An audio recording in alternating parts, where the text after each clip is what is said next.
औषध हा औषध जागेवरती मृत्यू झाला की कसं? नाही नेत होते दवाखान्यामध्ये नेलं? दवाखान्यात. हो, पहिल्यांदा कोणत्या हॉस्पिटलमध्ये नेलं? दवाखान्यात नेलं? सरकारी मध्येच नेलं. सरकारी. मित्रांनो नमस्कार, पंढरी पाठे. यवतमाळ जिल्ह्यात मागच्या 6 महिन्यामध्ये जानेवारी 2026 ते जून 2026 या कालावधीमध्ये जवळपास 152 शेतकऱ्याच्या आत्महत्या झाल्या.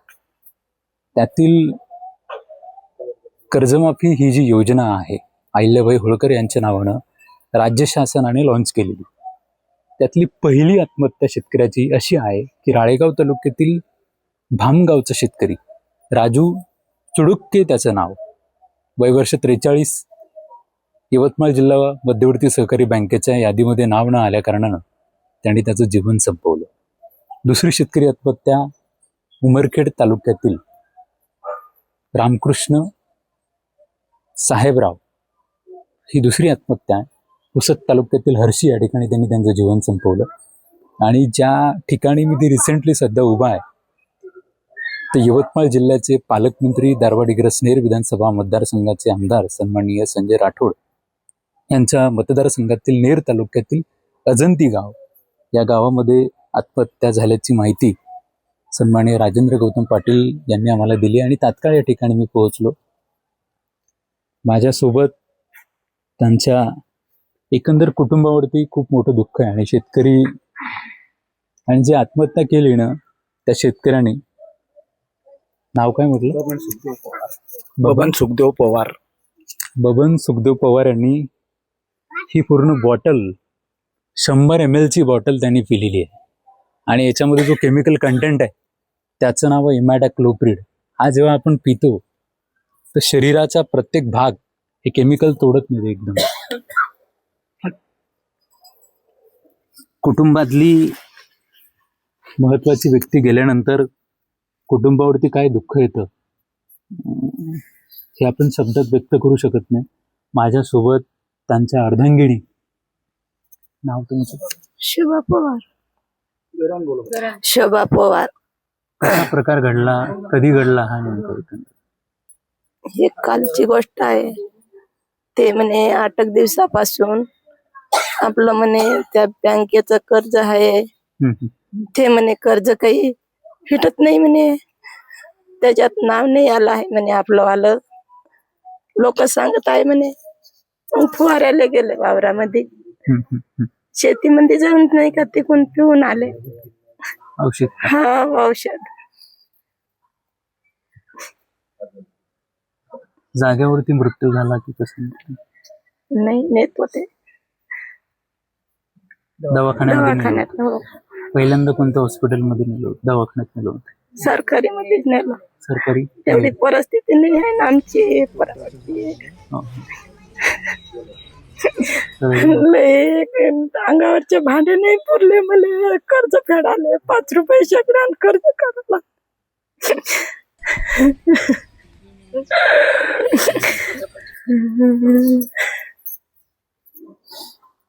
कुटुंबात कोण कोण सदस्य आहे तुमचे?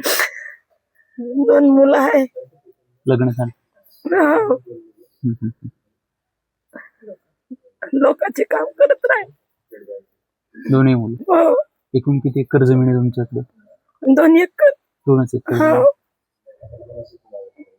त्याच्या हातामध्ये होतं व्यवहार, ते काढत बसले, पैसे काढत बसले. हो. खाजगी वगैरे कर्ज आहे का? बाकी सावकारी कर्ज बी आहे? हो ना. सावकारी कर्ज मोठ्या 5 रुपये शेकड्यान आहे ना. कर्ज नाही फिटत म्हणे आपलं आला. बँकही नाही, कोरकट झाला. कोणत्या बँकेचं कर्ज होतं? State bank. State bank of India Ner मधली. यादीत नाव पाहण्यासाठी गेले. लोक सांगत नाही का, कोणी सांगते ना तुमचं नाव नाही आलं बा यादीमध्ये. हो हो. मग सांगितले घरी येऊन नाव नाही आलं म्हणे आपलं यादीमध्ये. कर्ज फिटलं म्हणे, लोकांचं आपलं नाही फिटलं म्हणे. डायरेक्ट शेतात गेले.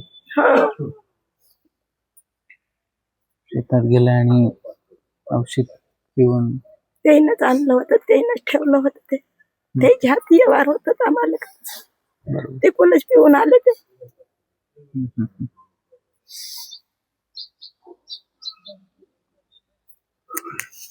तुम्हाला काही कल्पना आहे या विषयाची, कसं झालं, काय घडलं वगैरे? तुम्ही हो का? बोला ना रडू नका. जे काही घटना आहे ते बोलवा बेटा.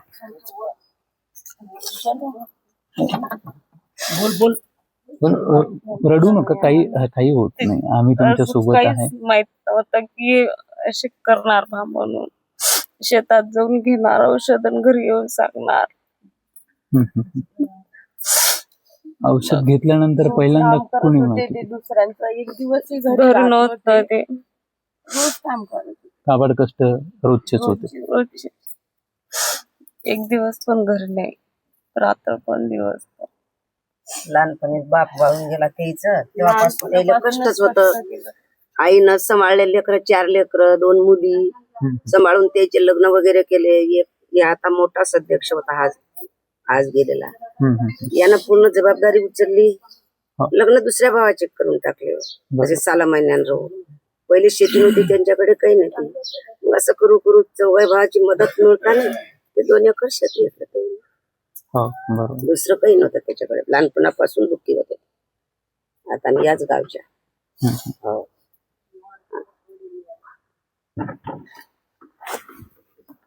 शेतकऱ्याच्या आयुष्याला 5वीला किती संघर्ष असतो तो आपण सध्या पाहतात. एवढं मोठं दुःख सध्या यवतमाळ जिल्ह्यातल्या शेतकऱ्यांवरती आहे. कुटुंबातील त्यांचे तुमचं नाव दादा? देवानंद बबन पवार. वय काय तुमचं? 33. तुम्ही शेतीच करता का? शेतीच करतो. दोन्ही? मक्ताबट आहे ना घरची. हे तुमचे दोन्ही मुलं माझी. दोन्ही मुलं तुमची? बरं. काय कारण होतं मग? आता ते कर्ज माफी SBIचं कर्ज होतं. लिस्ट लागली. आता समजा लिस्ट लागली तर पुऱ्या गावात 20-22 जणांची लिस्ट लागली. लिस्ट लागल्याच्या नंतर येऊन जाऊन इकडून तिकडून बाबा येऊन जाऊन कोणाला विचारे असेल का लिस्ट मध्ये माझं नाव आहे का बा. माझं नाव नसल्यामुळं म्हणे आपलं नाव नाही आहे बाबू. तर असं म्हटल्याच्या नंतर मी म्हणे काही ना काहीतरी आपल्याला आत्महत्याच करायची आवश्यकता आहे म्हणे. आता औषध घेऊन फवारायला गेले. आपल्याला काही सांगितलं नाही असं काही. औषध घेऊन फवारायला गेले, तिकडूनच पिऊन आले संध्याकाळी. काल याच टाइमले आले. आल्याबरोबर म्हणे मी बाबू म्हणे पॉयझन पेलो म्हणे. पॉयझन पेलो म्हटल्याच्या नंतर मी नेर हॉस्पिटलला ऍडमिट करायला घेऊन गेलो. तिथून यवतमाळला नेलं जाईल. यवतमाळला नेलं. तिथं मग मृत्यू घोषित झाला. हो.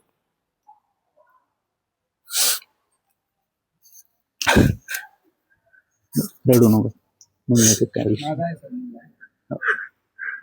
रडू नका दादा, आम्ही सोबत आहे. तर आम्ही तुम्हाला दुसरी कुठली ताकद देऊ शकत नाही, पण या सगळ्या काळात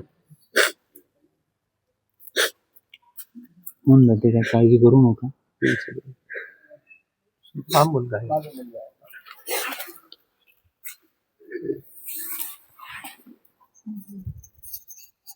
कसा एकंदर प्रकार घडला होता?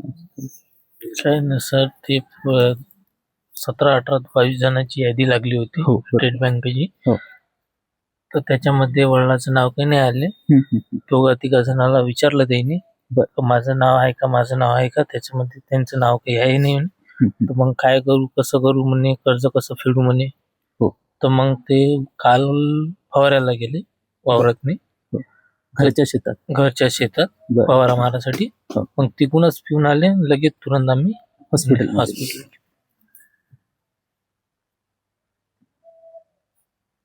त्याला सरकार जबाबदार आहे की कोण जबाबदार आहे? काय त्याला मी काहीच नाही सांगू शकत. सरसकट जर कर्जमाफी एकंदर यवतमाळ जिल्ह्यामध्ये झाली असती, सन्माननीय संजय राठोड यांनी पालकत्व स्वीकारलेल्या या मतदारसंघामध्ये आणि एकंदर या जिल्ह्यामध्ये जर सरसकट कर्जमाफीची मागणी केली असती तर असा प्रकार घडला नसता. एकंदर अशी भावना येथील उपस्थित शेतकऱ्यांची, कष्टकऱ्यांची आहे. कुटुंबातील महत्वाचा सदस्य जाणं यापेक्षा वेगळं काहीच दुःख असू शकत नाही. थांबतो. पंढरी पाटे, शेतकरी चळवळ, यवतमाळ अपडेट.